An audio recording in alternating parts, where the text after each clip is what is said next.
Olá, boa tarde a todos e a todas. Bem-vindas e bem-vindos ao São Paulo Food Film Fest. Hoje é o último dia, mas até meia-noite tem filmes lá na plataforma, se vocês quiserem assistir. E também aqui na Sala Grande Hotel a gente vai ter mais duas exibições, uma às 5, um filme chamado Blind Ambition, que é sobre sommeliers de vinho. Da África do Sul, e aí vocês vão poder degustar vinhos com harmonização de queijos aqui no foyer. E também a gente vai ter às 7h30 o filme Chef, todos nessa Sala Grande Hotel, tá?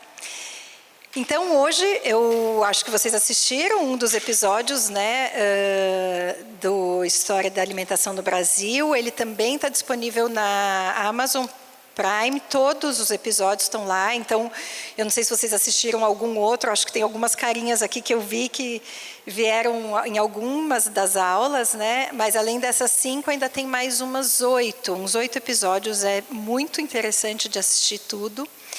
E hoje, depois dessa degustação que vocês tiveram lá, a gente vai ter o prazer de ouvir a chefe Paty Durães, que está aqui conosco, é uma super pesquisadora da cozinha afrodiaspórica e da história, né?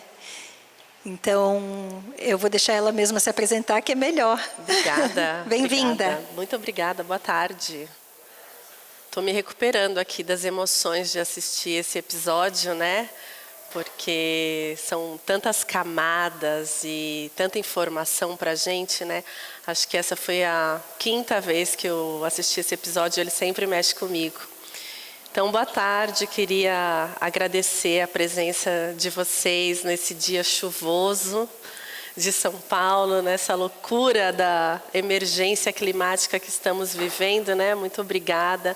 Obrigada, Ariela e toda a equipe da SP Food Film Festival pelo convite para participar dessa edição, em especial falando desse episódio que me é muito precioso. Eu sou a Paty Durães, eu sou pesquisadora de culturas alimentares. Eu adoro que me chamam de chefe, e ao mesmo tempo que eu fico assim, ai, que vergonha, porque eu não sou cozinheira profissional.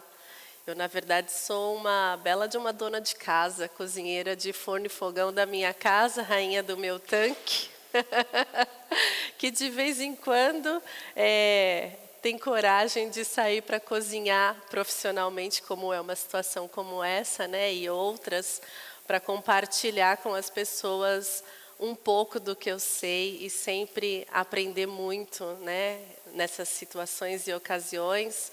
Eu gosto de falar, mas eu gosto muito de ouvir também. Então, eu queria deixar vocês bastante à vontade para a gente trocar, né? Nada que é sobre África deve ser falado de uma forma única, individual.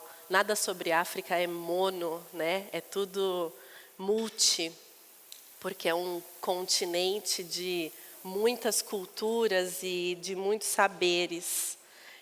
Então, eu tomo esse cuidado acima de tudo.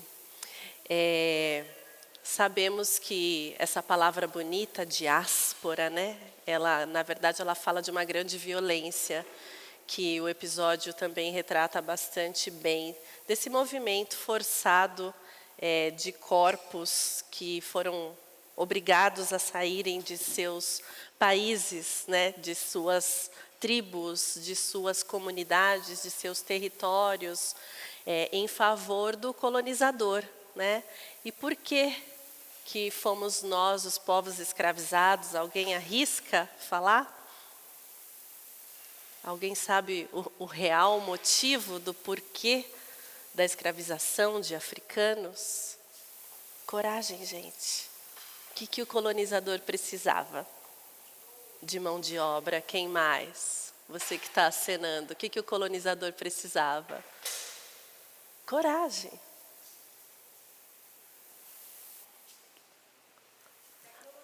Tecnologias, muito bem. Então, assim, a África, gente, o continente africano é o berço da humanidade, né? é o berço da humanidade. Então, foi lá que foi descoberta a metalurgia, a mineração, as técnicas de agricultura, a astronomia, a matemática e muitas outras coisas. Então, é óbvio que era lá que estava o saber. Como é que você vai adentrar um território novo, com uma vastidão geográfica e uma possibilidade gigantesca de produção de cana-de-açúcar, de café, de banana e de outros itens, se você não sabe como lidar com isso. Então, eles precisavam, sim, de povos africanos que já sabiam como lidar com a terra, né? Não se assustem, isso daqui é a força do barro. A panela de barro ela é uma panela viva, né? Então, ela está aqui curando. Eu decidi fazer para vocês hoje um pirão. Porque o pirão ele é um alimento que ele é de herança direta do continente africano e que a gente esquece que ele pode ser prato principal, né? A gente acaba comendo o pirão somente como um acompanhamento de moqueca, de ensopados. E eu adoro ficar falando sobre pirão e servindo pirão para a gente comer somente ele, porque é uma comida de subsistência, né? É um caldo enriquecido com farinha de mandioca, a rainha do Brasil, e também que ele pode ter legumes, ele pode ter outros vegetais, ele pode ter proteína animal, a gente pode colocar no pirão o que a gente quiser. E é um prato barato, né, gente? Porque é água, especiarias e farinha de mandioca que a gente tem no Brasil todo. Então, fica aqui um convite também para que vocês façam e sirvam pirão na casa de vocês. Como a gente está falando de África, azeite de dendê, né? Esse ouro africano. E a gente tem muito preconceito com relação ao azeite de dendê. Quem tem dendê em casa, levanta a mão, por favor. Ó, até que bastante gente tem. E vocês usam no dia a dia? Usa para quê?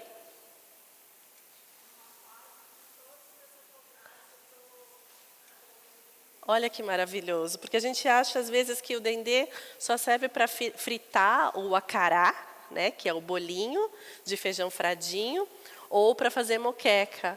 Mas é uma gordura natural, extremamente nutritiva, riquíssima, infinitamente mais nutricional do que óleo de soja ou azeite de oliva, que nem é nosso, né? Nem é produzido. Hoje em dia a gente produz azeite de oliva no Brasil, mas é um fruto nativo de outra história, né? Sendo que a gente pode favorecer um azeite que é produzido de forma artesanal, como vocês viram ali no episódio. Acho que 80% do azeite que a gente encontra disponível nos mercados ainda é feito artesanalmente. Então, fica esse convite para a gente incluir essa gordura no nosso dia a dia. Então, azeite de dendê, parte do medo dele é porque a gente acha que tem que usar muito e que vai ficar muito forte. Faz uma salada e coloca meio litro de azeite de oliva extra virgem. O que vai acontecer com a salada? Ela vai ficar ruim, né? Ela vai ficar forte. Então, a gente precisa ter esse cuidado e esse saber de utilizar as gorduras de uma forma geral com sabedoria e com parcimônia, né? Até porque é gordura.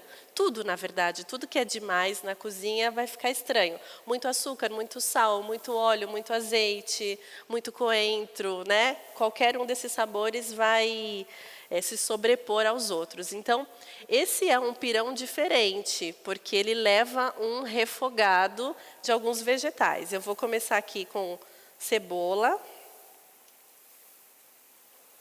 Vou deixar ela dourar, pena que não dá para vocês verem o que vai acontecer aqui, mas ela vai dourar junto com alho, que também está aqui. Eu vou pôr todo o alho, que eu adoro comida alhuda, não sei vocês. E pimentão vermelho, que aqui está bem pequenininho, ó, num corte que a gente chama de brunoise, mas que eu gosto de chamar de quadradinho, né? Corte quadradinho. Eu sou a favor da gente colocar no nosso dia a dia os cortes e as técnicas e os saberes das nossas avós. Então, o corte minha avó cortava assim. Eu ainda vou lançar esse aí para a galera da alta gastronomia. Tenho Juliene, tenho Brunoise e tenho minha avó cortava assim. Quem é que corta o tomate em cima da panela aqui? Ou todo mundo usa ainda... Oi? Na tábua. Mas de vez em quando você não vai em cima da panela e faz aquele corte assim, você olha e fala, ai, faltou um pouquinho de tomate. Aí você vem aqui, esse é o corte minha avó cortava assim. Eu adoro ele. E a gente acaba esquecendo que isso também é técnica, né? E aquela couve cortada na mão, quem sabe? Ou já viu? Que as mais velhas, elas faziam assim um enroladinho e vinha assim, ó, e nada de cortar a pele, né? A gente perdeu, a gente não aprendeu a cortar a couve assim, mas se a gente viaja para os interiores de Minas Gerais ou para o interior da Bahia, para Recôncavo, assim, é assim que a gente vai encontrar a couve e a taioba sendo cortada, que é de uma beleza sem tamanho, né? A gente fica olhando, eu fico hipnotizada. Aqui, como a gente está numa panela de barro, ela tem um tempo diferente, né? Que é o tempo da natureza. A gente está acostumado muito com as panelas de aço inox ou de ferro e aquela chama de fogo onde tudo é mais rápido. Então, aqui a gente vai precisar respirar e respeitar o tempo do barro, que também é importante, né, para a gente dar uma desaceleradinha. Vou aproveitar e vou perguntar se alguém tem alguma observação sobre a série. Eu tenho uma observação, eu discordo de uma coisa muito forte para mim que foi dito ali, que é aquela pesquisadora portuguesa, aquela historiadora. Ai, ótimo, gostei. Quem mais discorda dela? Por favor, levantem a mão. Muito bem, é isso. A gente tem que discordar, sim, porque a gente tem registros de sementes sendo transportadas, fazendo esses caminhos diaspóricos para todas as partes das Américas, na trança das mulheres escravizadas. Então, sim, houve esse movimento de sementes vindo de lá para cá, assim como houve também esse movimento de sementes e insumos saindo do Brasil e indo com esses povos, ou inclusive com os próprios colonizadores, indo para o continente africano. O continente africano hoje ele é o maior produtor de mandioca. Vocês acreditam nisso? Que tem lugar aqui no Brasil que a gente está consumindo farinha de mandioca vindo do continente africano? Quando eu soube disso, eu fiquei chocada. Falei, como assim, gente? Se a gente produz tanta mandioca, por que a gente... Como? Me deu um nó na cabeça. Porque esse movimento aconteceu também no período colonial e a mandioca ela se deu muito bem em território africano, foi incorporada na alimentação, pois não. Sim.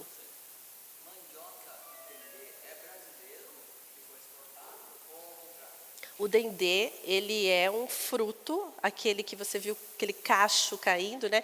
Ele é um fruto do continente africano, que veio para o Brasil, se deu muito bem aqui no nosso território, pelo norte e nordeste a gente não tem no sul e sudeste assim produção de larga escala, porque ele precisa de bastante incidência de sol e de calor. Mas a gente tem bastante norte e nordeste. Vou pôr um pouquinho mais aqui.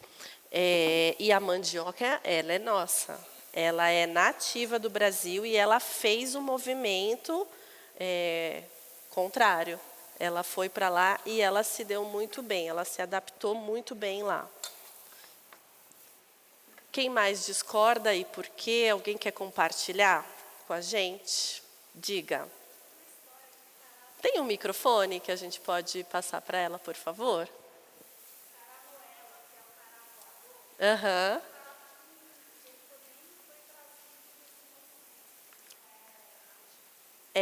A gente chama dele também de cara de cerca, que tem muito em Minas Gerais. Então, quais são os alimentos que são afrodiaspóricos, além do cará, além do dendê? Quem mais? Alguns passaram lá na série.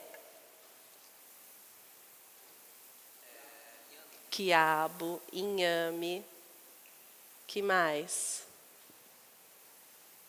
Vou trazer um para vocês que talvez ninguém saiba, a melancia. A melancia é do continente africano. Que mais? Maxixe, jiló, feijão fradinho, arroz. O arroz mais consumido no período colonial era um arroz do continente africano. Que mais? Café. Café não é italiano, gente. Não, essa é um dos cafés, só que não significa que ele é dos povos árabes, ele é do norte da África. Então, o café ele é da Etiópia. E ele foi levado para o mundo todo. A gente tem produção de café por todos os lados, mas a semente é do continente africano. Que mais? Cominho, pimenta malagueta. Todo mundo sabe como é a pimenta malagueta? Ou alguém não conhece? Temos pimentinha malagueta, aquelas outras? Oi? No quadro, né? Não, acho que é ali, talvez. Ah, tem ali. Exatamente. Vamos lá. Que mais que é do continente africano que a gente esquece? A fermentação. Ela foi descoberta 3.000 anos antes de Cristo. E o que está presente no nosso dia a dia e que é feito a partir da fermentação? Quem arrisca? Oi? Cerveja. Mas ela não é alemã? Pode passar para todo mundo ver. Não é alemã? Não. O aprimoramento da técnica da fermentação, da cevada e de outros grãos, como o trigo, isso sim, foi sendo feito por outras nações. Mas a fermentação, essa descoberta de que se tem subprodutos a partir de um grão ou de uma fruta deixada em água, só porque estava ali preservando, isso é do continente africano. O que mais que a gente faz com fermentação?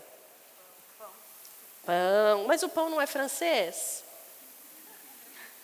O café não é italiano? O pão não é francês? A cerveja não é alemã? Que mais? O vinho, né, gente? O vinho. O vinho também é fruto da fermentação de frutas, né? E não somente de uva. No continente africano ainda existem vários vinhos frutos de fermentação de palmeira, por exemplo. Tem o vinho de palma, vinho de cereja, vinho de morango, vinho de outras frutas. Então, aqui eu vou colocar umas folhinhas de louro para temperar. Vou colocar umas especiarias aqui. A gente tem cominho, que é do continente africano também. E esse saber do uso de especiarias na alimentação, isso é uma coragem, né? Isso é uma coragem que também é advinda do continente africano. Porque antes desse movimento dos povos virem do continente africano para o Brasil, já haviam outros movimentos, outras rotas dessa diáspora. Então, já tinha tido um contato de povos asiáticos e indianos com africanos, antes deles virem para o Brasil. Então, quando essas mulheres chegam aqui e são colocadas nas cozinhas para trabalhar, elas já tinham muita familiaridade com o cominho, com o coentro, com as pimentas, com com com páprica, já sabiam fazer mágica, né, com essas especiarias, porque já tinham tido esse contato. Então, esse aprimoramento, inclusive, da comida das casas dos portugueses, ele se deu a partir da mão dessas mulheres escravizadas, porque as mulheres dos portugueses, elas cozinhavam? Não. Primeiro eles vieram com suas mulheres, eles tinham mulheres? Não. Quem foram os primeiros que vieram para o Brasil? Aula de história, gente. Os desertores, né? Eles que foram os primeiros a virem, que depois teve todo esse movimento de virem mais pessoas, de virem os nobres, depois que eles já tinham aberto as picadas e feito todo o primeiro trabalho, né, bonito, assim, de alinhamento, de povos, de estruturas, né? Foi bonito esse alinhamento, né? Muito pacífico, muito alinhado. Então, depois vieram os nobres para construírem suas casas, para iniciarem esse comércio mais mercantilista, né? E muito mais exploratório. Coloquei tomate picadinho aqui agora. Tem como dar uma esquentada no caldo lá dentro para ajudar o processo aqui, por favor? Que eu acho que lá vai mais rápido, né? Está bem quente? Ah, então ótimo. Então ótimo. Vê o que você acha, toca aqui. Ah, obrigada, obrigada. Só para não demorar. Então, a ideia é refogar. Tá muito bonito, né? Olha a cor que fica, né? É o dendê, né, gente? Quando o dendê entra, ele traz aquela cor. E não tenham medo de colocar uma quantidade um pouquinho maior, porque o barro, ele chupa, né? Ele chupa os líquidos. Então, a gente pode, se você, quem gostar bastante de dendê e sentir que pode ter um pouquinho mais, não tenha medo de colocar.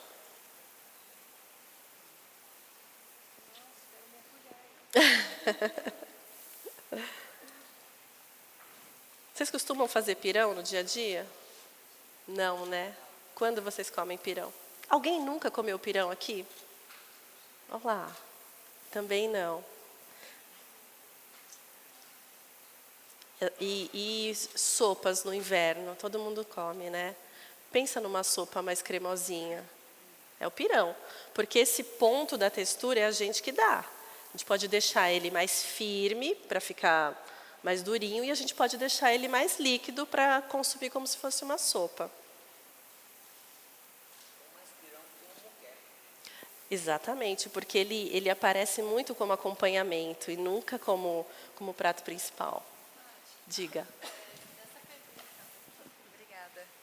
Olá, dessa provocação que você trouxe do documentário, tem esse ponto que você colocou sobre as sementes serem transportadas em tranças, mas também teve umas ondas de idas também de descendentes que estão aqui, que estavam aqui, voltando também para o território, certo? Teve. Então, eu queria que Teve, você contasse e um pouco mais. exatamente, esse é um movimento que ele se deu muito depois de alguns anos. Eu não sei te precisar exatamente em que momento foi, mas eu vou trazer aqui um movimento de retorno muito bonito que me inspira muito.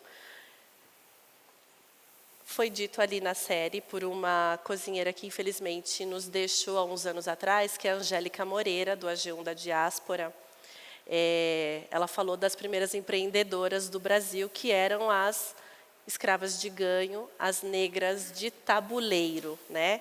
Tem uma imagem muito bonita que aparece ali de 3 mulheres com seus balaios. Essa imagem ela está no Instituto Moreira Salles aqui. Eu acho que ela é de 1940, se não me falha a memória, e a gente tem muitos registros dessas mulheres no Rio de Janeiro, em Minas Gerais, em Belém do Pará e no Recife, dessas mulheres que produziam doces de tabuleiro, cocadas, pé de moleque, rapadura, além de acarajé, óbvio, e algumas outras quitandas. E aí o que elas produziam e vendiam tem muita diferença de onde elas estavam. A gente olha as imagens de Belém do Pará, por exemplo, são balaios de frutas e algumas outras comidas. A gente vai para o Rio de Janeiro, os balaios têm bolinho de estudante, tem cocada, tem acarajé. A gente vê os do Rio de Janeiro, já são outros itens. Então, é muito bonito ver a diferença a partir das regiões. E o que essas mulheres vendiam nas ruas, o ganho, então elas eram chamadas de escrava de ganho, porque elas ainda eram propriedade de alguns senhores, e do que elas ganhavam na rua, elas pagavam parte para os seus donos, por terem utilizado as suas estruturas, né, um imposto, e o que sobrava disso ficava para elas. E outras que já eram libertas, tudo que elas produziam ficava para elas o dinheiro.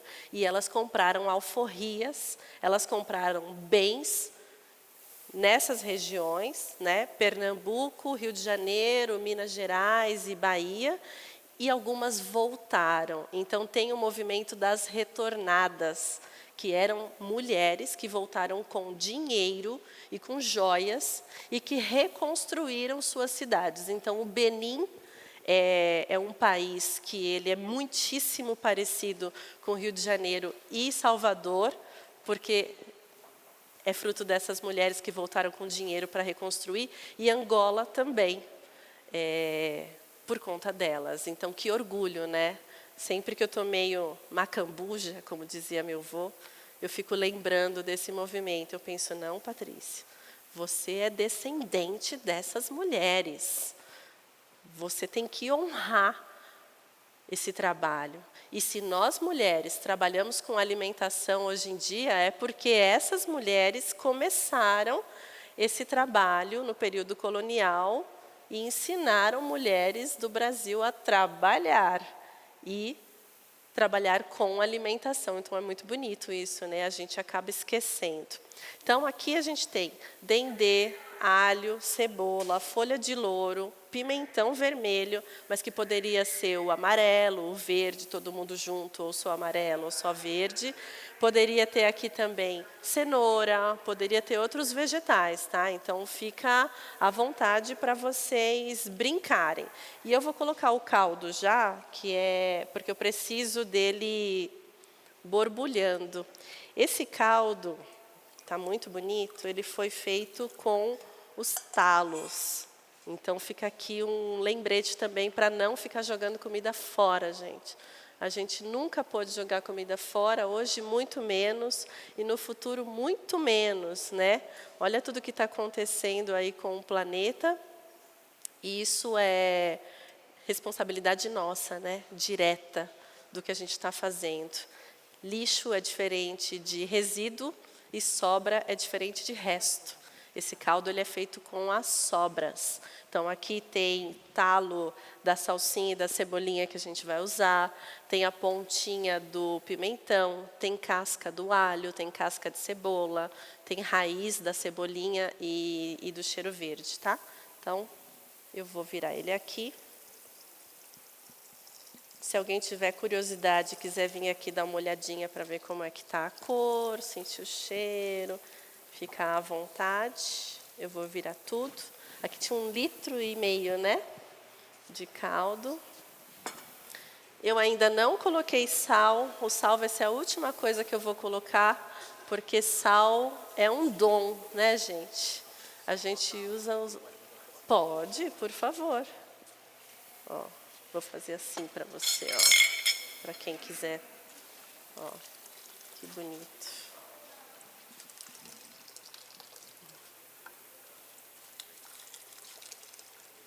E a cor linda do dendê, né? Eu não canso de admirar.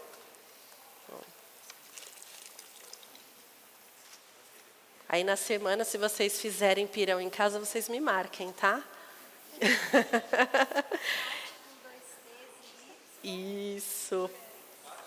PATTY. Isso. Diga.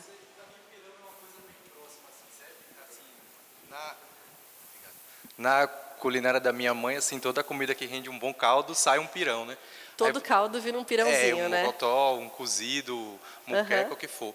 Aí você você começou falando de pirão como prato principal. Aí, assim, para mim, apesar de ter muita familiaridade com pirão, isso é uma novidade de escutar, assim, mas isso é uma coisa que vem da sua pesquisa e você viu que isso era servido como prato único ou é uma coisa que você está propondo para a gente conhecer essa comida? Porque, de fato, a comida é completa, né? Tem a especiaria, tem o caldo que é proveniente de um outro cozimento que já é riquíssimo, que você preparou um caldo de legumes aí para isso, né? E a farinha que fala por si só, né? Sim. Olha, se a gente for olhar para o movimento da gastronomia no Brasil, ou da culinária na televisão ou dentro das nossas casas, o pirão ele nunca foi prato principal, ele sempre foi acompanhamento. Mas se a gente for olhar para as senzalas e para os navios negreiros e para o continente africano, pirão é prato principal, sim.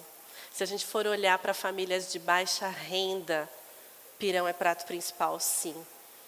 Pirão, angu, né? A gente vê aí nos jornais e nos telejornais, às vezes, mostrando famílias que só tinham um anguzinho para comer, né? Então, olhando para a cultura alimentar, que é o que muito me interessa, muito mais do que olhar para a alta gastronomia, que eu honro, porque é a minha escola, eu trabalhei muitos anos sendo produtora de gastronomia para chefes de cozinha, para festivais, mas hoje em dia o que me pulsa, o que me brilha os olhos é a cultura alimentar dentro das casas, de São Paulo, das periferias, do Brasil todo, dos ribeirinhos, dos caiçaras e dos quilombolas, que também é um recorte meu de pesquisa. E lá, nesses lugares, o pirão e o angu, ele é prato principal, porque é o que as pessoas têm para comer, né? Então, como é que um sertanejo sobrevive de água com uma farinha? Porque ali tem muita riqueza, né? Então, a gente precisa também voltar o nosso olhar do que é periférico e trazer para o centro da discussão.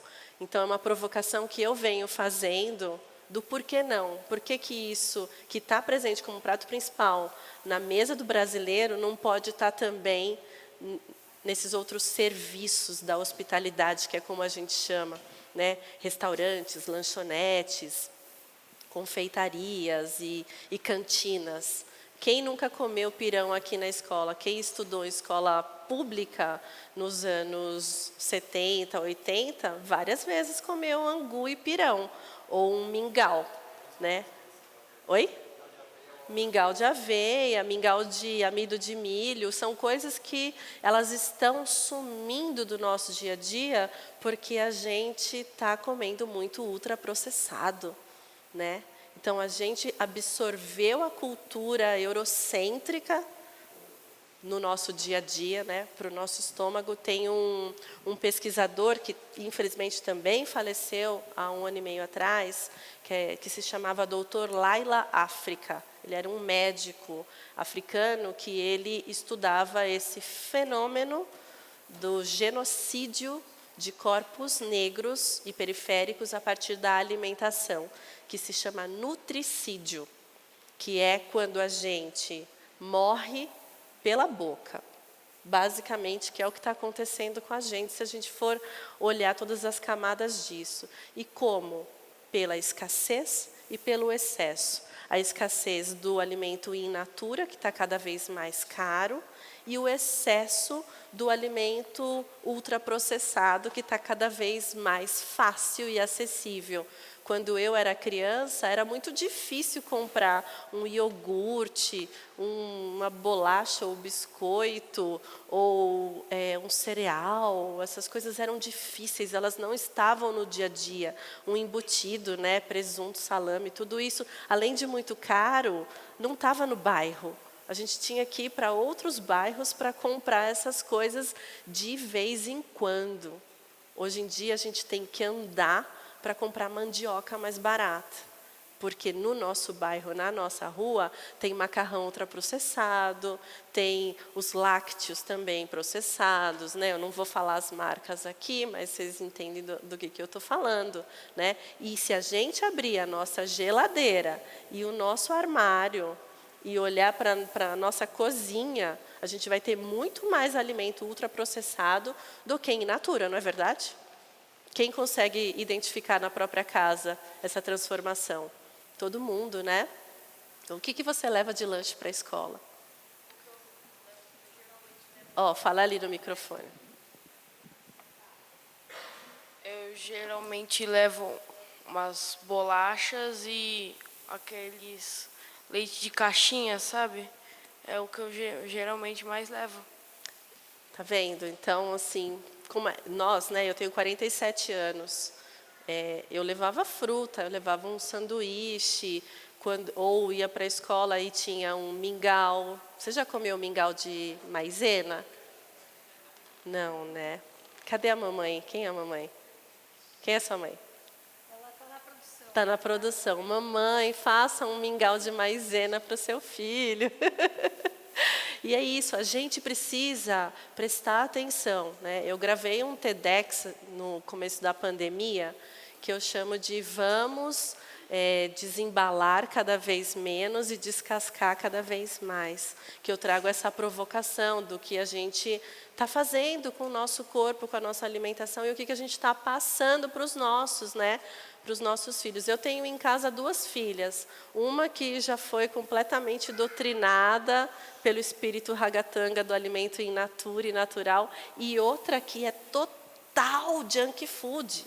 Quer ver minha filha mais nova feliz, é ter essas coisas em casa. E aí é uma briga, porque de vez em quando eu deixo, porque ela vai precisar entender a partir da experiência dela, né? Eu falo, filha, você já sabe que isso não é legal, mas eu não vou ficar aqui sendo a chata. Eu não vou comprar sempre, mas se você quer fazer isso com você, fica à vontade, né? E às vezes quando eu falo sim, aí ela brinca comigo, ela fala assim, ativista alimentar Pati Durães é vista dando um alimento ultraprocessado para sua filha de 13 anos. Aí ela ainda vira o jogo para que eu saia mal na história, mas ela adora. Só que a informação está aí, né? E a gente precisa questionar o nosso prato, a gente precisa questionar o nosso carrinho de mercado, a gente precisa questionar a nossa sacola de feira, a gente precisa questionar o nosso armário, a nossa geladeira. Eu gosto de falar que o alimento também é uma ferramenta de comunicação. E ele se comunica comigo nesse momento, quando eu olho para o meu prato e eu vejo se tem mais grãos e vegetais do que proteína animal. Quando eu questiono se eu comi proteína animal 7 dias na semana ou se eu dei uma reduzida. Porque a gente também não pode ser hipócrita de falar que eu não sou vegetariana. Eu não consigo ser vegetariana, mas eu consigo sim comer proteína animal 1 ou 2 vezes só na semana. Eu consigo colocar no meu prato muito mais grãos, vegetais, legumes, hortaliças e frutas do que ultraprocessados, né? Às vezes dá preguiça de fazer comida e dá vontade de ir ali no aplicativo. E quando eu vou no aplicativo é muito engraçado, porque eu fico morrendo de fome, 40 minutos olhando e não consigo pedir nada. Aí 1 hora depois, já quase desfalecendo de fome, aí eu falo, não, Patrícia, deixa de ser sem vergonha, vai fazer comida. Aí eu vou para a cozinha, faço muito rápido, 15, 20 minutos, uma comida que para o meu corpo é muito melhor, né? Eu venci aquela luta entre eu e o ultraprocessado, porque, né, ele quer me pegar. Aí eu falo, não, hoje não.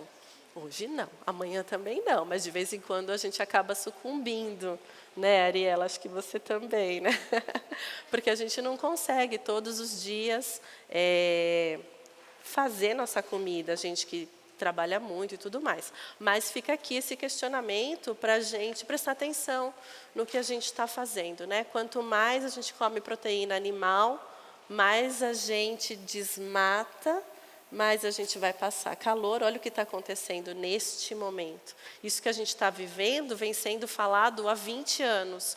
Só que a gente falava, imagina que isso vai acontecer, que vai subir 2 graus, 3, 5 graus a temperatura do planeta Terra? Imagina que as geleiras vão descongelar?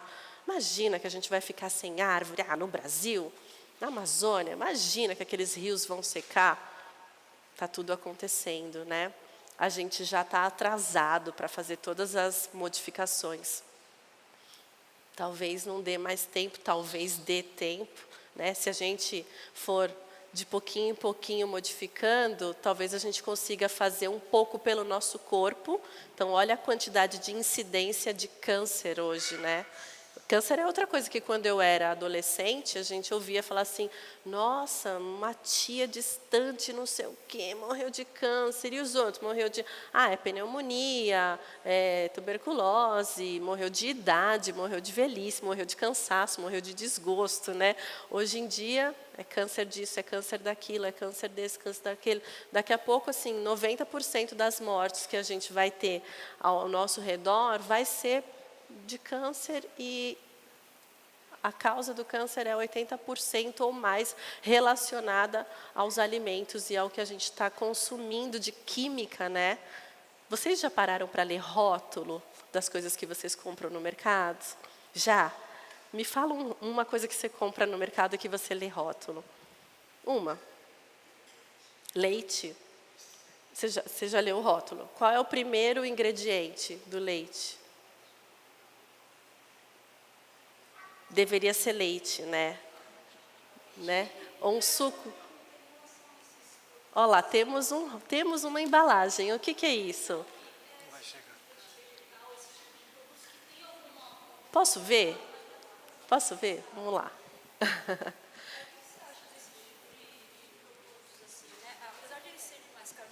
Sim, é que você está com um muito bom aqui, né? Você está com um leite vegetal, que é de base de planta e que, além de tudo, é orgânico. Você está com um produto muito bom.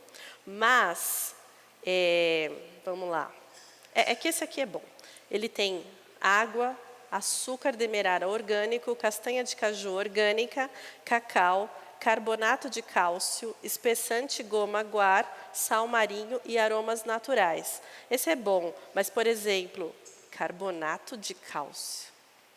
O que é carbonato de cálcio? É uma fonte natural que adiciona cálcio do carbonato. Substitui o leite. Sim, não pode deixar aí. É que esse é muito bom, mas se você tivesse, por exemplo, com um suco de uva aí, a última coisa que ia ter no rótulo seria a uva ou aroma artificial de uva. Diga, Ariela. Mas ainda assim, o primeiro item é água e o segundo é açúcar, né? Exatamente. Aí, eu não sei se o pessoal aqui sabe, se podia falar do que aparece primeiro, né? A quantidade. O primeiro ingrediente do rótulo da tabela. Oi, Leila! O primeiro é o que mais tem. Então, o que mais tem nessa caixinha é água. O segundo item que mais tem, açúcar. Mas é um açúcar bom ainda assim, né? Um demerara. O terceiro item é castanha, não é isso? Então, é porque assim, hoje a gente está ali com... É que você está olhando a tabela, né? Olha nos ingredientes, a lista de ingredientes. Isso, o que mais tem aí dentro, é porque a tabela é a tabela nutricional, o que mais tem e menos tem caloria, né? Mas a lista de ingredientes é o que tem maior proporção até o que tem menor proporção. Então, a gente às vezes compra um suco de uva para nossas crianças levarem na escola, achando que ali tem suco de uva, mas ali tem açúcar primeiro, depois água, depois corante artificial, caramelo, depois acidulante, ácido cítrico, não sei o que lá, edulcorante. Então, tem uns nomes que a gente não sabe o que é e que a gente não vai pesquisar para saber o que é. E se a gente não sabe o que é, por que a gente consome? Pode.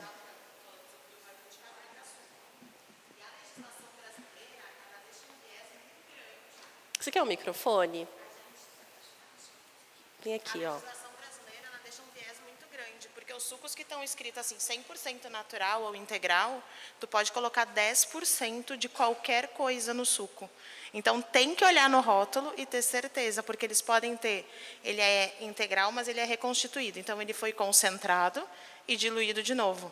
A gente aprendeu isso porque a gente trabalha realmente com isso. Nosso é 100% uva, a gente não bota água, não bota açúcar, não bota conservante, não bota nada. Você poderia passar a garrafinha para que todo mundo fosse vendo? Porque esse é um produto legal. Ele não tem nada.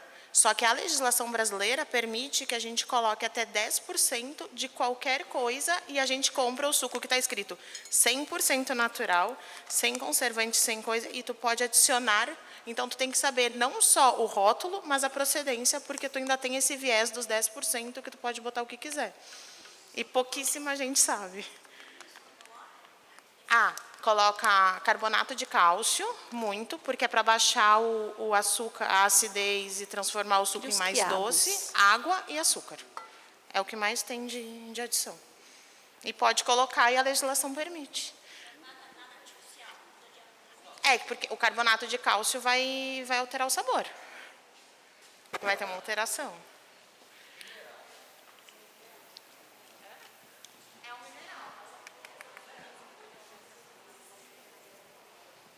Gente, eu coloquei aqui umas 2 colheres de açafrão em pó, tá? E aí vai perguntar, né? Não, eu queria o que a gente deixou separado para eu fazer aqui. Se tiver, se não, tem. E aí pergunta, né? Pô, mas ela está aqui para falar da dieta africana, por que ela está falando de rótulo? Porque está tudo relacionado, né, gente? A raiz da comida brasileira ela é afro-indígena. E aí a gente está falando de 2 povos originários que tinham suas refeições com base 90% vegetal, né? Então, olha tudo que aconteceu de lá para cá e onde a gente está hoje, né? Então, se a gente para pensar nessa dieta africana vegetal, como a gente assistiu ali alguns pesquisadores falarem, se a gente for olhar um pouquinho para as alimentações indígenas, a gente se distanciou muito disso. Obrigada.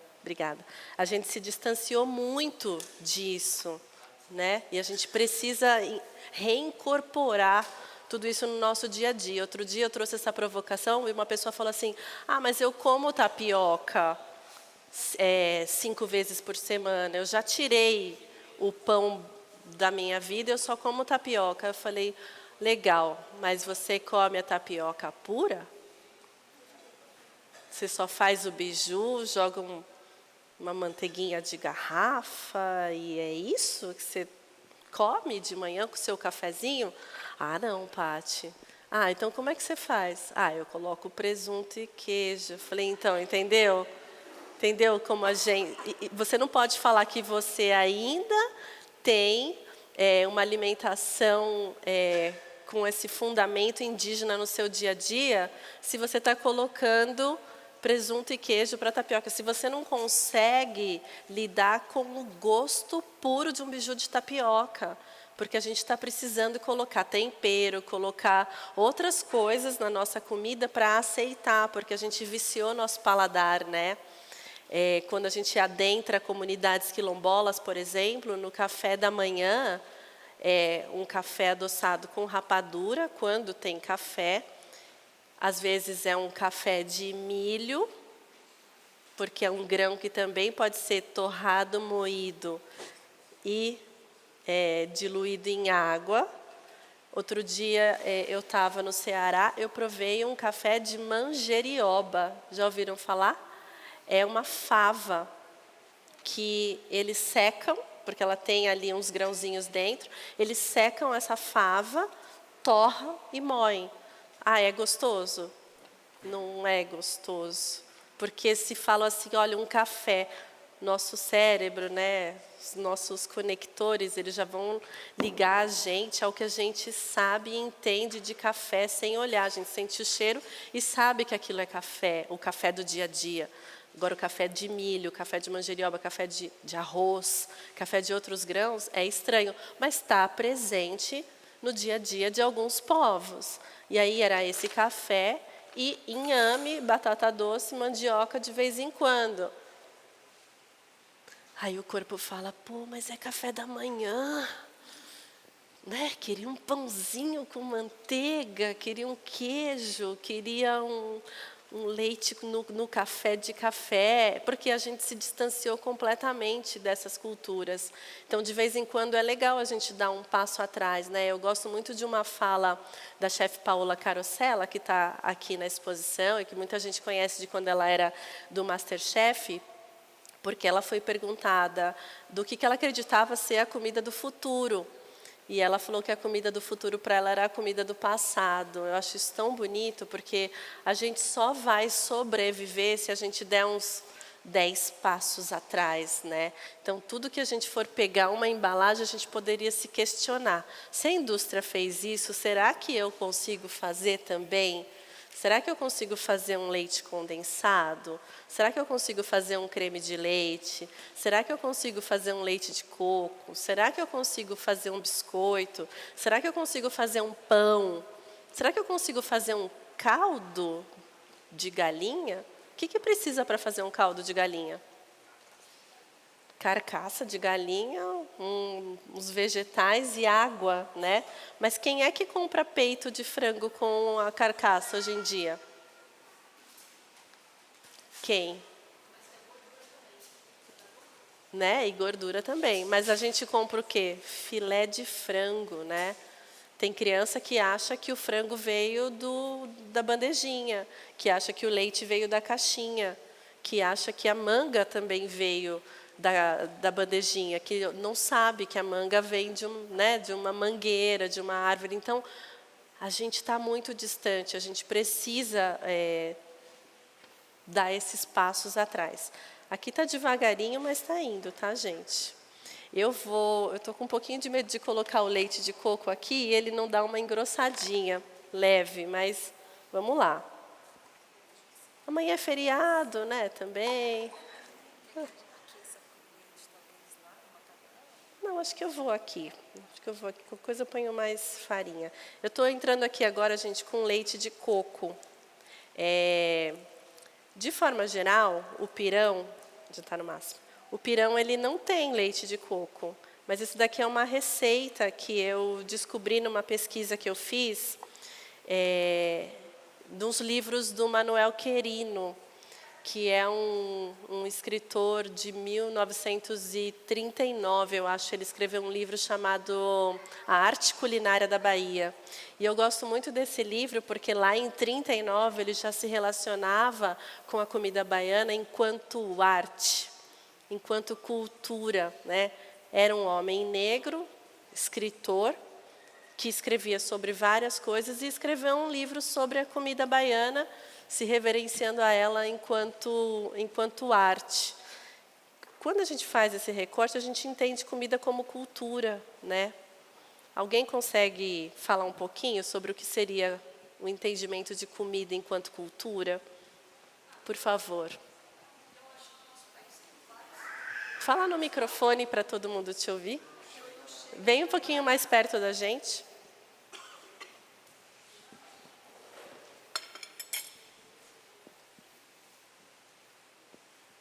Eu acho que a nossa cultura ela já é multicultural, né? Sim. E quando você fala assim, 90% da alimentação seria afro-indígena, eu dei uma questionada assim, porque querendo ou não, nossa cultura também ela faz parte que após a colonização ou não, é parte da nossa cultura, da nossa alimentação, né? Você está falando leite de coco, arroz, outras coisas que compõem a nossa cultura brasileira, o feijão, todas essas coisas que compõem como cultura brasileira, né, vêm de outros lugares, né, mas que faz parte da nossa cultura, assim como o povo e cada estado que você vê essas diferenças culturais, né, na alimentação. Sim, né? Aí que você vê como cultura, por causa que cada comida tem são regionais, tem uma comida típica, né? Como aqui em São Paulo tem o virada paulista, no Rio de Janeiro é mais a feijoada, mas também tem outras coisas, geralmente relacionada com frango, galeto, eles fazem lá geralmente uns galetos assados, mas no Rio de Janeiro, eu nasci lá, mas eu vivo mais aqui em São Paulo. Eu vejo muito lá que compõe a cultura isso, mais bebida, esse tipo de comida relacionada com a comida afrodescendente, mas também tem outros tipos de comidas que compõem, né? Então, por isso que eu falo, questão da comida italiana, outros tipos de comidas que a gente vê como brasileira, a gente já observa como sendo do Brasil, né? É isso aí. Você quer falar também? Ô, alô? Pronto, eu sou do Ceará, né? Então, tipo assim, você já estava pensando, tipo, rapadura, farofa, carne do sol, é tão ligado à cultura, Queijo assim. coalho. Queijo coalho, castanha do caju. E você conhece o café de manjerioba? Não, Olha lá. não conheço. Mas lá, tipo assim, acho que a gente conseguiu salvar muita coisa, assim, principalmente das culturas do interior. A gente ainda consome muita coisa. As coisas ainda muito específicas, café de manjerioba, café de milho, eu fui descobrir contigo falando, assim. Sim. A gente se perde, é muito triste, mas é muito importante para a cultura a comida, muito, muito mesmo. É isso, né? Porque a gente pode falar sobre nós a partir da nossa comida, né? Assim como a gente pode falar da nossa geografia, dos nossos biomas.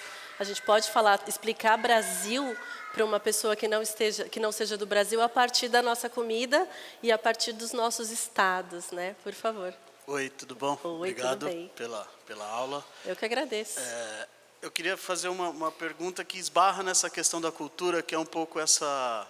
Para a gente pensar junto, queria te ouvir também um pouquinho sobre isso, pensando no seu ativismo e na importância da gente, junto com esse movimento de incorporação e de se adequar a um tipo de consumo, né?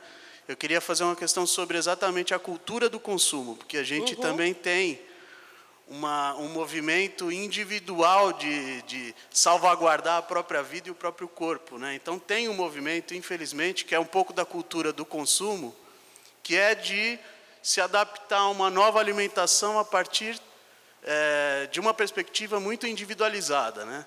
Então acho que eu queria te ouvir um pouquinho, pensar sobre a importância da gente ter um elemento profundamente político nessa postura, né? Porque você consumir alimentos mais saudáveis não necessariamente se transforma a sociedade, né?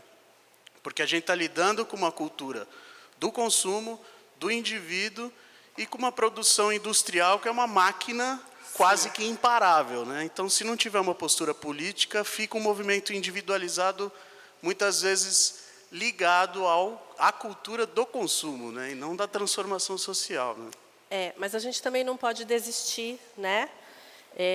A gente que está à frente assim de movimentos de ativismo, que são muitos, a gente acredita na força do coletivo, né? Então, a partir do momento que eu estou aqui falando para vocês, eu tenho certeza absoluta que vocês vão repensar algumas coisas. Não tudo, né? Nem tudo que eu estou falando aqui todo mundo concorda ou vai conseguir adaptar para o dia a dia, mas uma coisa ou outra vai ficar ali e vocês vão lembrar de mim, né? Por um tempinho, e eu fico bem feliz nisso. Então, eu não posso desistir de fazer esse trabalho, eu não posso desistir de explicar para minha filha que as escolhas que ela está tomando todos os dias são escolhas políticas, né? São decisões políticas. Quando eu opto por não comprar mandioca no isopor, no supermercado, e eu opto por comprar do carrinho de mão na porta do metrô, ou o cara que anda na minha rua vendendo mandioca, eu estou exercendo ali a minha força política. Ainda é um movimento individual meu, do meu microcosmo, da minha casa, mas que está impactando a vida daquele cara que está vendendo. Talvez ele vá embora para a casa dele mais cedo, porque eu ajudei a esvaziar o carrinho dele. Se ele vai mais cedo para a casa dele, ele passa mais tempo com a família dele, ele descansa mais, né? Ao invés dele chegar em casa meia-noite, ele vai chegar às 11 ou 10 e ele vai tomar um banho melhor, vai descansar, com esse dinheiro talvez ele compre algo melhor para comer. Isso impacta diretamente a vida dessas pessoas, né? Então eu estou sempre muito atenta a isso, de quem que eu vou comprar, o que eu vou comprar, de onde veio aquilo que eu compro. Então, se eu opto por comprar alimentos agroecológicos, da agricultura familiar, de pequenos produtores, eu preciso fazer um movimento, porque isso não está fácil. Não está no supermercado do meu bairro. Eu preciso talvez tomar um ônibus e ir um pouquinho mais adiante, ou eu preciso comprar uma cesta e pagar um pouquinho mais caro. Então, muita gente fala, mas orgânico é muito mais caro. Às vezes é porque não é produzido em larga escala, não é fácil de distribuir. A quem interessa distribuir um alimento limpo? Só ao produtor, só ao agricultor. A grande indústria não quer, né? E aí tem uma outra camada, porque se a gente sobrevive mais, a gente consome menos remédio, né? Então, é uma discussão assim gigantesca, que eu gosto de pincelar. Eu até peço desculpa por só pincelar essas coisas, mas a gente precisa fazer essas interpretações mais profundas a gente, sozinho, e buscar mais informação, e caçar informação, e ler o rótulo, e entender de quem que eu estou comprando, né? Às vezes a gente olha para aquela barraquinha que fala, não, está meio sujo, né? Essa mandioca está meio suja, mas, pô, a mandioca vem da terra, ela tem que estar com terra, ela não tem que estar limpíssima, em cima de um isopor, enrolada num plástico filme, com outra etiqueta falando mandioca, consumir em até 3 dias, e uma outra etiqueta escrito R$12. Olha, né?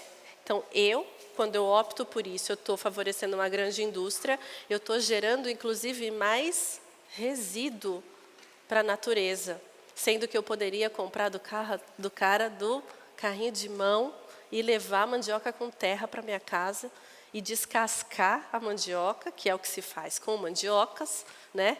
Limpar a terra e pronto. E tem ali um alimento limpo. Cadê o microfone? Eu já te peço desculpa. Não, que eu acho que o que ela vem fazendo, eu venho acompanhando um pouco o ativismo dela, não só a Paty, mas outras pessoas, são micropolíticas, né? E que, de alguma maneira, eu vejo que isso vai impactando as macropolíticas, porque os caras não são bobos também, né? Então, é uma maneira que a gente tem de fazer uma revolução silenciosa, porque o poder está ali, né? E é muito forte, né? A gente vive no capitalismo, e eu acho que essas micropolíticas acabam, né, silenciosamente, como dizia Confúcio, vamos fazer a revolução, né? E não é à toa que vieram as carnes do futuro, leite vegetal, né? Hambúrguer de planta, salsicha vegetal. Não é à toa isso, tá, gente? É porque a gente começou um movimento que eles não tem como não abocanhar. Tem uma galera aí gritando uns negócios aí, uns trem diferentes, a gente vai ganhar menos. Não, vamos correr e vamos produzir um negócio aí perto do que eles estão falando para a gente abocanhar essa parcela da população que não quer mais comprar o que a gente está vendendo sempre. Diga. Eu ia falar sobre da cultura, né? Eu tive a oportunidade de praticamente conhecer todos os estados brasileiros e sempre que eu posso, eu vou para a feira, vou para o mercadão, tal e tudo, e ver o produto regional, né, local. E realmente eu acho que assim, eu só discordo um pouco, né, porque o Brasil é um país, assim, ótimo, né, porque acolhe qualquer tipo de povos, imigrantes, né, tanto que aqui em São Paulo tem culturas e culinárias de tudo quanto é, vamos dizer assim, país europeu, africano e aí vai. Né, da América Latina também e tal. Então, assim, eu diria assim, realmente, a gente precisa fazer uma coisa, né, e eu diria que a cultura, né, a cultura é por causa disso, porque ela traz heranças, né, de outros povos que hoje são imigrantes aqui no Brasil. Mas qual é o seu ponto de discordância? Me interesso muito pelas discordâncias. Porque eu diria que a comida brasileira não é só de negros, portugueses e índio. Para mim é muito mais, entendeu? Sim. Multicultural, Sim. de orientais, de europeus e tudo mais. Sim. E todos eles trouxeram uma coisa. Agora, lógico, originária seria de índio, né? Aqui do Brasil. As frutas tropicais que tem aqui no Brasil, que são açaí, por exemplo, guaraná, jabuticaba, e acerola, aí, pitanga, grumichama, cupuaçu, né, que é o chocolate, cacau, né, cacau das né? Américas, Então, aí é isso que eu, assim, eu queria É que quando eu falo que a comida brasileira ela é afro-indígena, eu estou me referenciando à raiz, né? A raiz. O que é a comida brasileira? Se você tiver que explicar a comida brasileira para uma outra nação, a gente precisa falar que a comida brasileira tem uma raiz que é afro-indígena, né? Entendi. E que depois, com todo esse movimento de nações, essa raiz, ela foi se aprimorando, ela foi se modificando, ela foi se transformando, né? O sushi, ele está incorporado na comida do dia a dia dos brasileiros. A gente não pode falar que é uma comida brasileira, porque a gente está falando de uma técnica que é oriental, né? E que ela se adaptou ao Brasil quando a gente encontra, por exemplo, um sushi, um sashimi feito com peixes da costa brasileira. Então a gente está falando de um produto, de um insumo que é brasileiro, numa técnica que é oriental, né? Mas a raiz, ela é afro-indígena. Entendi. Né? A raiz, ela não é nem portuguesa, né? Porque isso é uma coisa que veio depois e que foi depois dos povos árabes, né? Esse movimento dos povos mouros e tudo mais, os holandeses em Pernambuco, os franceses em outros estados. Então, né, hoje em dia, a comida do brasileiro, não a comida brasileira, mas a comida do brasileiro, ela é esse balaio de culturas, né? Assim como a comida de São Paulo. Como definir uma comida de São Paulo? Como alguém aqui definiria uma comida de São Paulo? O que é a comida do paulista? Diversa, né? É essa comida que misturou a comida dos escravizados com os bandeirantes, com tropeiros, né? É tudo isso. E a comida baiana?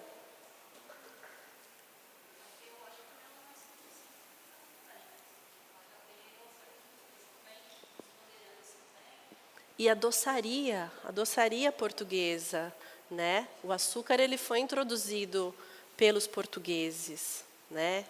E a comida mineira?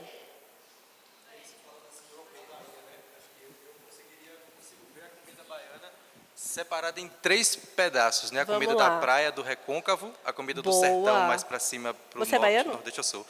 E mais perto de Minas, já é a coisa da mineração, Rio, a coisa né? a coisa da proximidade com, assim, já não tem uma população negra, né, na Chapada Diamantina. Quando a gente vai chegando mais perto de Minas, já É um fica outro muito negro, né? completamente diferente. É um quando você vai para o caboclo, sertão, né? você já encontra godó, já encontra outras coisas, e na Godó parte de banana. do recôncavo, né, da Sim. praia, é onde o dendê mesmo impera. Então, assim, na própria Bahia você já vê que é bem diferente uma coisa da outra, né? Um local do outro. Exatamente. E a comida cearense?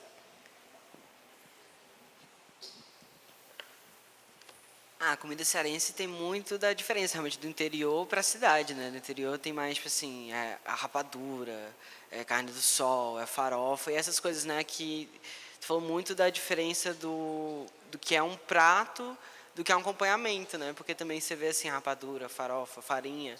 A gente é acompanhamento, mas nas histórias, assim, retirantes, do interior mesmo, trabalhadores, é o prato principal, muitas vezes, né? A rapadura com que é colhida, etc. E a cultura do queijo, né? Uhum. A cultura do queijo, ela vem também com os europeus. Ela foi se adaptando aos diferentes leites e às diferentes técnicas, né? O queijo coalho, ele é muito cearense e pernambucano, né? Os queijos curados de Minas Gerais. Canastra, que é uma outra história, né? Queijo de leite cru. Gente, aqui eu coloquei, eu fui ouvindo aqui, conversando e colocando limão para trazer um pouquinho de acidez. Retomando, vocês entenderam que eu falei do tempo, né? Do tempo das coisas. Eu falo que eu sou amiga do tempo, porque não adianta a gente querer brigar com ele, né? Tem coisa que, se isso aqui tivesse pronto já, a gente não teria conversado sobre tantas coisas que a gente conversou aqui, né? Olha quantas discussões e quantas coisas foram surgindo. Mas, vamos lá. Quem lembra a primeira coisa que eu coloquei? Azeite de dendê, depois. Cebola e alho, depois. Pimentão vermelho, depois. Tomate.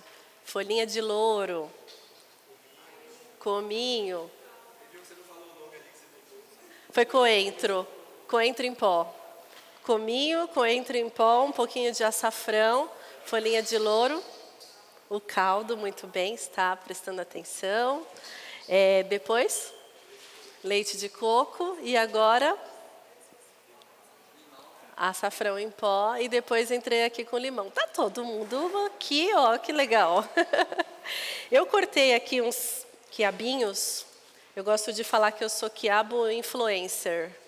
Tem muita gente que não come quiabo e que aí quando eu faço acaba comendo. Não sei se é de medo de mim ou porque acaba gostando mesmo, mas eu gosto muito de falar sobre quiabo. Porque o quiabo ele é esse grande alimento afrodiaspórico que está presente em todo o continente africano, que viajou para as Américas. Então, se a gente olha a cultura alimentar de alguns países dos Estados Unidos, ele está presentaço, assim, essa comida, essa soul food, essa comida negra dos Estados Unidos, né? Georgia, Charleston, New Orleans, tem muito quiabo. E no Brasil também, a gente consome quiabo praticamente no Brasil todo. Então, eu vou servir o pirão com uns quiabinhos grelhados, assim que a galera já fez, mas eu vou mostrar para vocês aqui como é que eu faço, tá? O ideal, quem gosta de quiabo aqui? Quem não gosta de quiabo aqui? Que bom, vocês são poucos. Vocês estão preparados para ouvir o nome do quiabo hoje? Que hoje a vida de vocês vai mudar.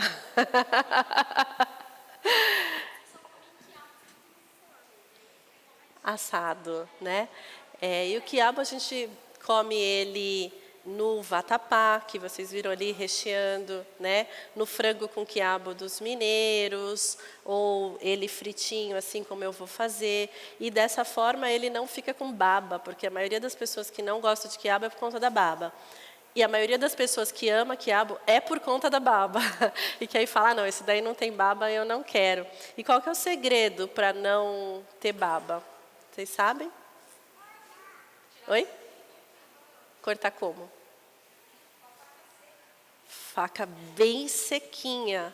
E o quiabo bem sequinho também. Se ele tiver molhado e a faca seca, vai sair baba. Se ele tiver seco e a faca molhada, vai sair baba. Se os dois estiverem bem sequinhos, não vai sair baba. Tá? Então, eu vou grelhar aqui uns quiabinhos para a gente comer junto. Aqui ainda não borbulhou, mas tudo bem, vai rolar da mesma forma. Eu vou colocar salsinha, bastante, e cebolinha. Se estivéssemos no Nordeste, o nosso cheiro verde seria com coentro, que é outro alimento também, que é hoje coentro. O cheiro verde do baiano tem salsinha, coentro e cebolinha. Em São Paulo que a gente... e pimenta, né? E, gente, pimenta, assim como o sal, é entender o tanto que a gente coloca, né? Pimenta, basta tirar a sementinha de algumas. Tem outras que a picância ela tá na pimenta toda, mas a malagueta, por exemplo, a força dela mesmo está na semente. A gente tirou para esse caldo não ficar muito apimentado. O que eu vou fazer aqui agora vamos lá, vamos ver se aqui esquentou. Ainda não. Eu vou agora começar a colocar a farinha. Se eu virar a farinha toda aqui, o que vai acontecer? Vai empelotar. Então, como é que a gente vai colocar a farinha? Com a mão, devagarinho, né? Tirar aqui as coisas. Leite de coco, vocês sabem fazer? Todo mundo sabe fazer leite de coco? Não? Quem não sabe fazer leite de coco? Bastante gente. Olha lá, bastante gente. Dos que sabem, alguém quer explicar? Olha lá. Qual coco? Pode ser o coco verde? Para fazer leite de coco? Mas aí a gente vai ter um outro líquido, né? Um líquido com muito menos gordura e muito menos sabor. A gente usa a polpa do coco verde para fazer mousse, é uma delícia, mousse de coco verde. Procurem receita na internet, porque é uma delícia. Ou a gente passa a colher ali e come, mas dá para fazer sobremesa também. Mas o leite de coco a gente faz com o coco seco, né? Que quem não sabe fica olhando para ele falando, caramba, e agora como é que eu abro, né? Arremessa na parede da cozinha, joga no chão. Mas a gente pode ligar a boca de fogo e colocar ele ali um pouquinho, vai virando, porque uma hora aquela casca vai abrir, depois você dá uma batidinha. Ou coloca no forno para assar, que ele também vai abrir depois de uns 10, 15 minutinhos. E ele também tem um lado dele que tem um olhinho que é mais molinho, que dá para furar também. Você abre aquele olhinho, tira a água e põe ele na boca do fogo ou no forno. E toma essa água, não joga fora, por favor.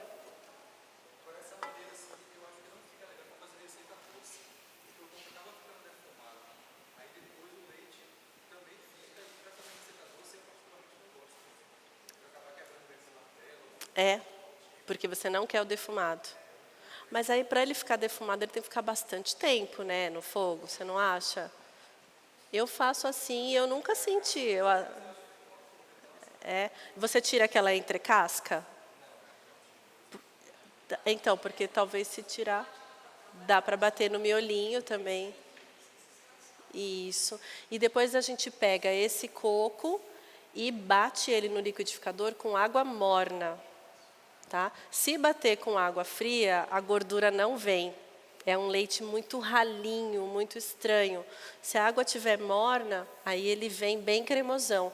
E para fazer moqueca, para outras coisas, a gente usa a primeira água, porque depois a gente vai coar, né? Você bate no liquidificador com a água morna e coa. Essa primeira coada vem um leite de coco mais espesso, é esse que a gente usa.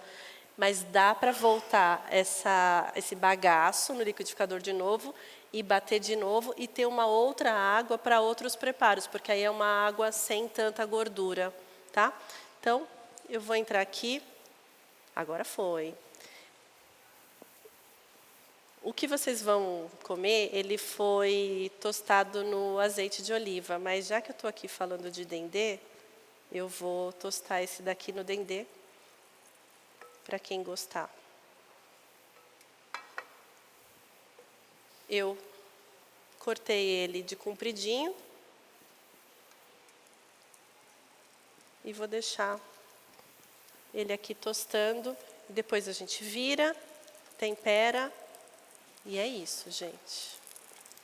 Sem baba, crocante. Quem gosta dele mais crocante deixa mais, quem gosta dele mais in natura deixa menos. Eu adoro colocar alho, cebola, pimenta do reino, o que eu tiver de tempero para comer junto. Eu vou abaixar aqui só para não queimar. E vou deixar ele aqui quietinho enquanto eu vou... Sim. A baba ela é um espessante natural, né? Então, num frango com quiabo, a baba ela faz toda a diferença, porque ela engrossa o caldo, né? Algumas cidades de Minas Gerais, algumas mulheres, algumas mestras, elas costumam secar o quiabo e triturar e guardar o quiabo em pó para ter quiabo o ano todo. E é incrível porque quando elas usam esse quiabo em pó na comida, a baba volta. Então é sensacional. Você come assim um frango com quiabo e fala, mas caramba, você só jogou um pozinho aí e a baba, né, essa pectina, esse emulsificante natural voltou. E ele volta. Não, tá tudo bem. Eu abaixei aqui. Então, vamos lá, gente. Eu vou vindo devagarinho aqui, ó. Essa farinha é de mandioca. Para quê? Pro pirão? a de mandioca, mas você poderia fazer de milho também, que aí fica mais parecido com o angu, né? Tem outro sabor.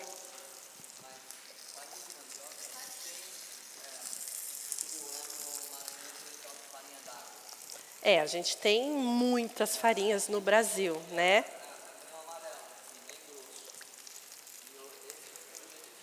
Essa aqui é bem fininha. Essa daqui provavelmente é uma farinha de mandioca torrada. Acho que... Da Bahia. Essa daqui é da Bahia? Olha lá.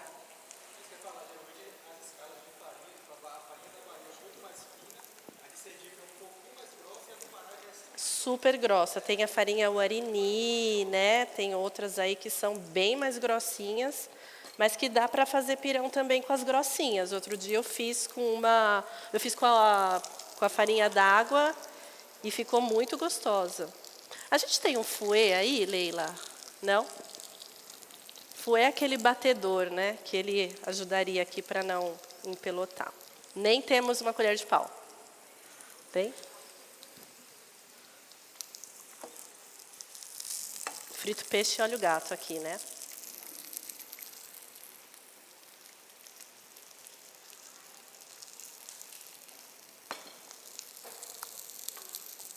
E ele vai dar uma empelotadinha, mas a gente vai devagarinho, desempelotando, mexendo. Eba! Raiz, né?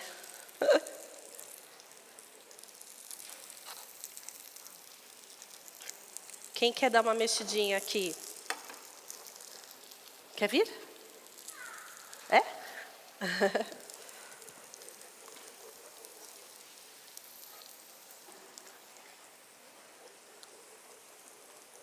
Vem aqui, ó, vai mexendo aí, ó. Aí, ó lá, canhoto. Ótimo. Porque ela vai dando uma empelotadinha de leve. Oi?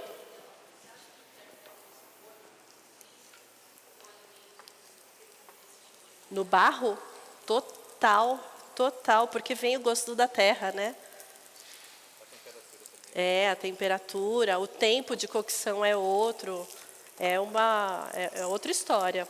Faz esse exercício de fazer uma comida numa panela de inox, um arroz, numa panela de inox, numa panela de barro ou numa panela de ferro.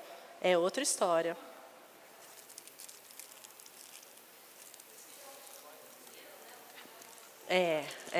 Porque elas não são bobas, né?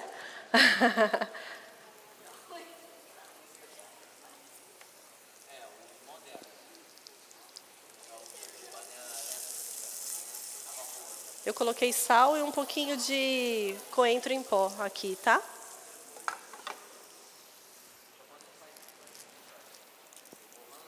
E aí, tudo bem aí? A gente já pode servir nesse ponto, ó. Obrigada. Olha o ponto que tá. Pedaçudo, porque aqui tem, né, o tomate, o pimentão.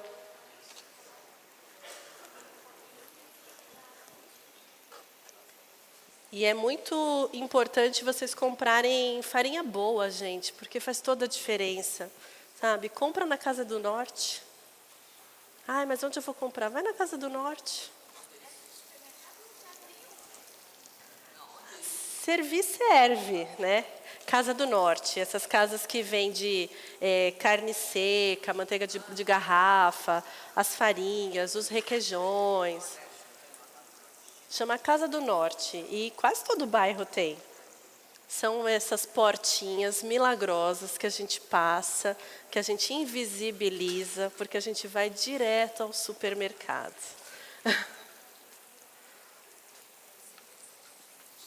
O quê?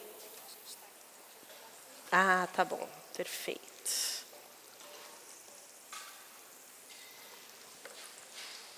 aqui eu já vou tirar.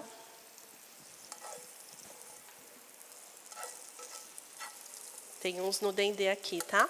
Então, quando a gente for colocar, se alguém quiser provar o feito no dendê, tá aqui.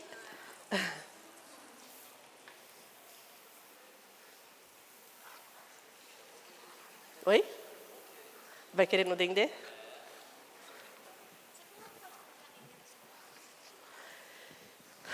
Eu não gosto. Eu já provei, mas eu não gosto. Eu prefiro o dendê quando ele passa pela cocção, quando ele é utilizado para fazer algo frito, ou cozido, ou assado. Ele cru, ele não me cai bem. Eu já provei, mas não...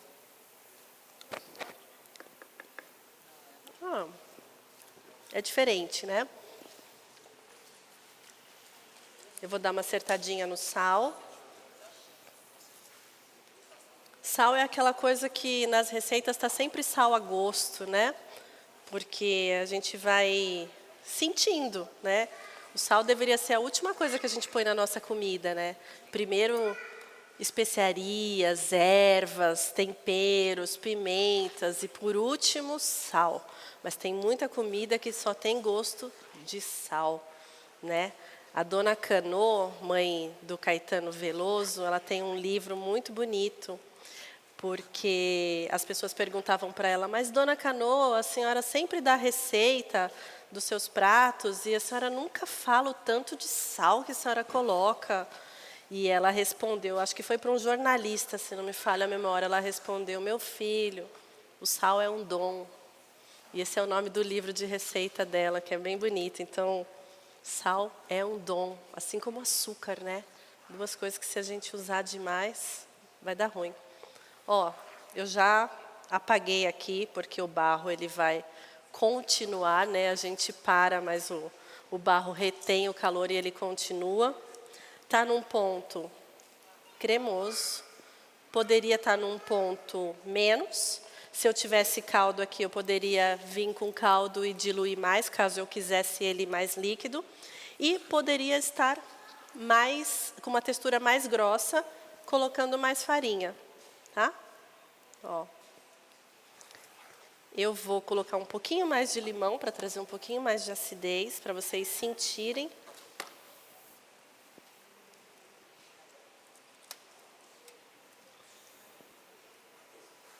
Tem alguém com fome? Ou eu posso contar mais história e deixar aqui, depois a gente come.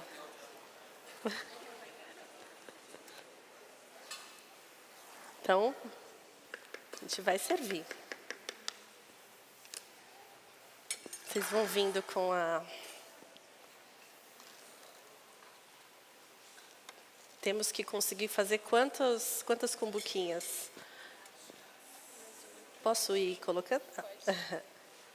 Parte do ritual é servir, né?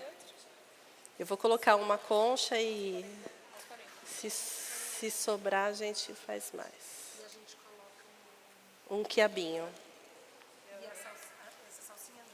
Pode. Já foi, mas se quiser colocar mais, pode.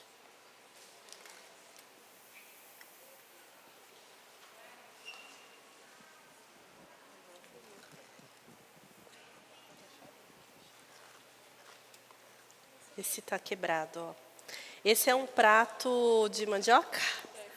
Fibra de mandioca, então pode comer o prato também, gente.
Ah, não, eu vou indo aqui. E aí, observações, críticas, discordâncias, concordâncias? O quê? É, o prato é de mandioca, de fibra de mandioca.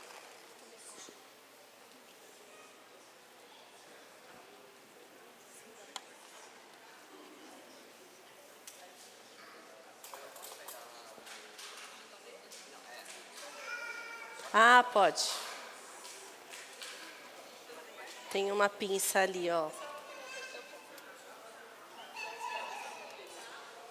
Deixa eu trazer para cá. Quer que eu vá passando para você? Não, pode ir ajudando aí, se você quiser ajudar a servir. E aí, gente, observações, críticas? Não, Pati. Pati. Esse pirão, será que harmoniza com algum vinho do Vale de São Francisco? E aí, vamos tentar? Eu acho que tem um branco ali. Eu acho que super vai. O que você tem? De o quê? Uva abacaxi? Ó, que incrível. Eu acho que super funciona.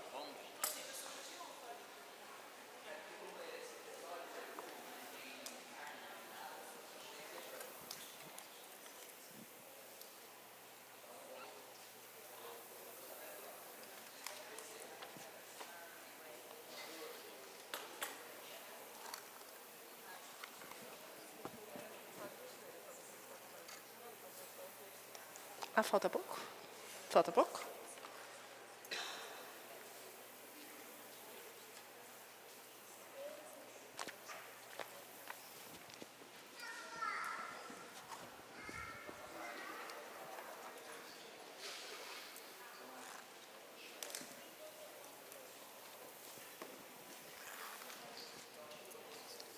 E aí, gente, para os que já comeram, comeria um prato grande? Serviria numa noite de inverno, né?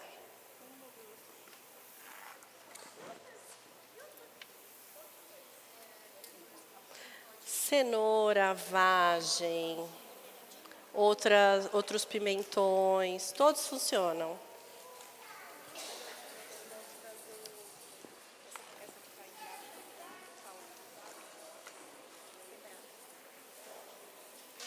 Sentiram a força do limão aí e o quanto é legal ter uma acidezinha junto?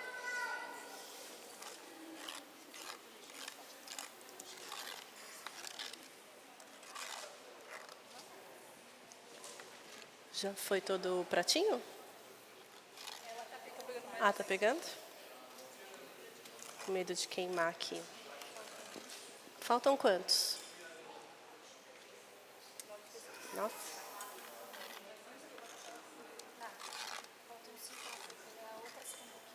Tá. Ah, tá bom. Beleza. Mexendo para não queimar aqui.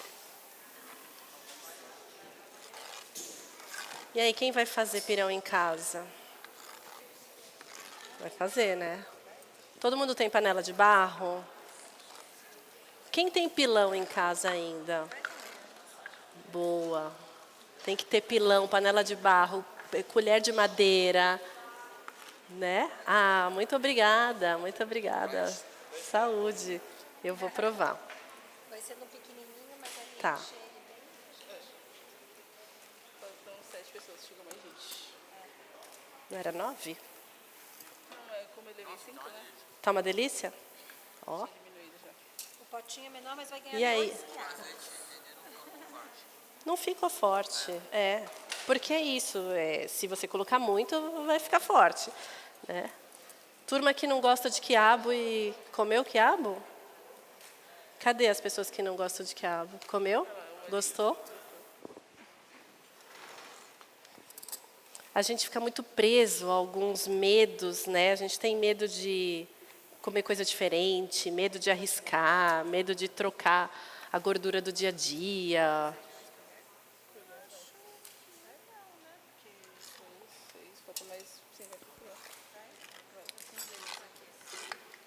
Me dá mais o copinho, para tô com medo de queimar aqui e a gente perder.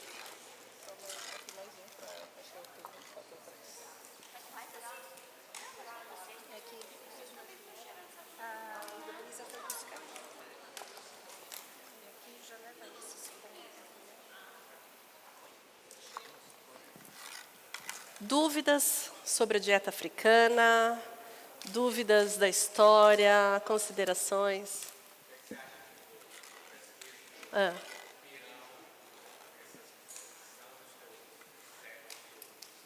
O que eu acho do pirão?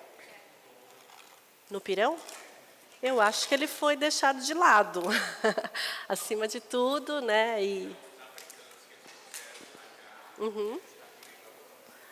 Esse daqui ele tem muitos elementos que com certeza não estavam disponíveis, né? Então, lembrando que era a base desses angus, pirões, ele era água e farinha, que é o que eles tinham disponível, né? De vez em quando uma especiaria, de vez em quando sal, mas eu vou tirar daqui, ó, que aí vocês não vão provar? Né? Então vamos fazer mais 4. O sal era muito caro, né? O sal não era utilizado da forma que a gente utiliza hoje. Então, hoje em dia, a gente consegue fazer um pirão mais incrementado. Poderia, sim, ter uma proteína animal aqui. O caldo poderia ser um caldo de ossos. Poderia ser um caldo de cabeça de peixe. Poderia ser um caldo de carcaça de uma ave, né? Então, a gente pode ir brincando com os caldos, com os vegetais e com as diferentes farinhas. Eu, às vezes, gosto de fazer com aquela farinha mais amarelinha da Bahia, de copioba, porque ela é saborosérrima, né? É isso. Quem comeu, comeu. Quem não comeu, vai ter que comer outro dia. Por favor, vem cá. Vem aqui tirar foto. Vem tirar foto, vem. Vem também. Agora você tá... Agora estou dentro, né? E, gente, uma salva de palmas para elas, que ficaram cortando tudo, né?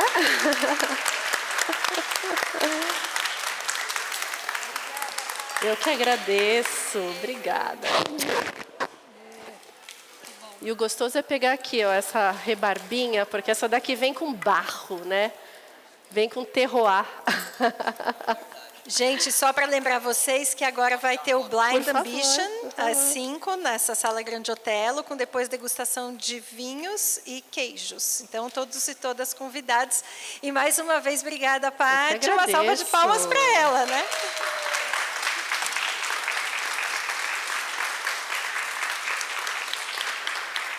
Obrigada.